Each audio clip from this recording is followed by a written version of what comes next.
bagian dari materi PJOK.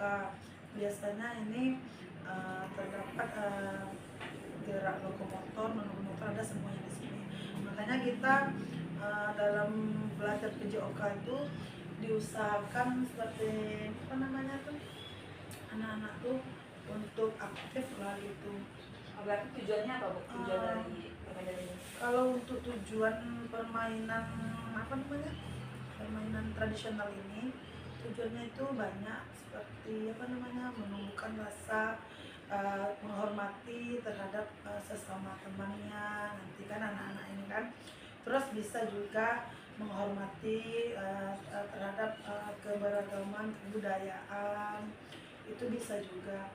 Sebenarnya banyak tujuannya. Terus bisa juga di dalam permainan ini kan terdapat nanti seperti gerak, nanti gerak kayak seperti kebugaran ada di dalamnya. Jadi banyak tujuannya sebenarnya. Berarti capaian pembelajarannya apa Bu? Kalau dimasuk ke dalam Untuk capaian pembelajarannya biasanya kalau untuk pengenalan mungkin bisa aktivitasnya membantu murid untuk aktif semuanya gitu kan. Kalau untuk eksplorasinya itu biasanya murid biasanya mencari informasi, contoh seperti apa nama permainannya. Contoh nih permainan kambing dan harimau. Murid itu berhak atau ingin tahu kan, mencari informasi dan seperti apa cara bermainnya. Nanti disitulah anak murid akan mengerti bagaimana cara untuk bermain. Terus mungkin kalau untuk proyeknya dalam permainan ini murid mungkin merancang apa namanya, seperti membuat produk sebagai hasil belajar gitu. Untuk akhir proyeknya mungkin aktivitas atau pengalaman seperti apa nanti anak-anak ini pengalaman dalam bermain gitu. Jadi rancangan evaluasinya bagaimana Bu? Untuk rancangan evaluasinya biasanya dalam permainan ini anak-anak seluruhnya melaksanakan seperti apa namanya, pemanasan gitu kan. Setelah itu baru bermain gitu kan.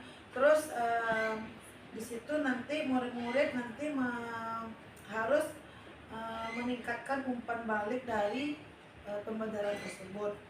Terus kalau untuk permainan ini biasanya untuk gurunya biasanya di apa kan seperti dokumentasi, nanti bisa untuk apa namanya, untuk murid-murid yang lain sebagai motivasinya gitu ya Mbak.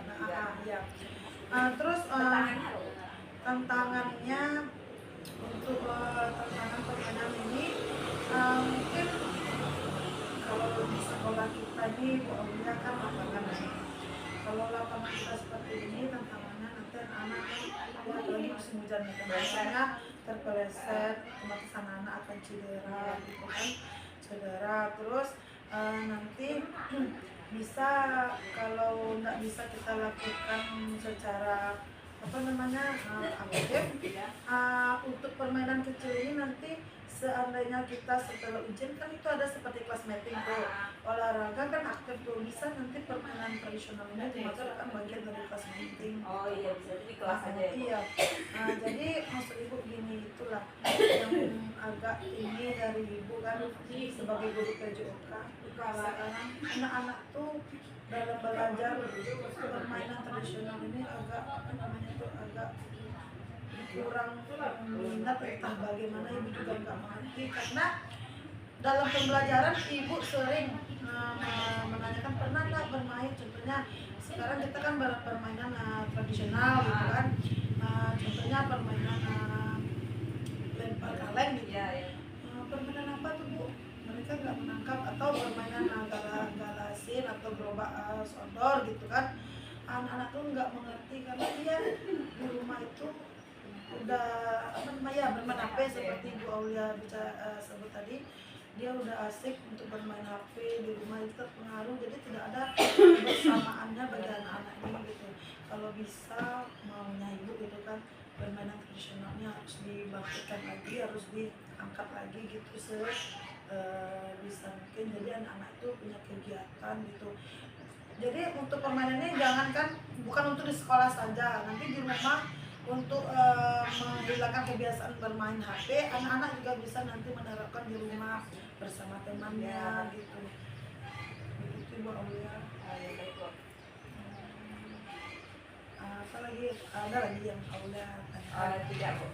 Jadi materi permainan kecil ini bagian dari jadi ibu di rumah tolong bantu ya Bu anak-anak kita bermain HP itu dikurang-kurangi, jadi diceritakan juga seperti permainan kecil ini, diajarkan juga di rumah seperti apa permainannya gitu.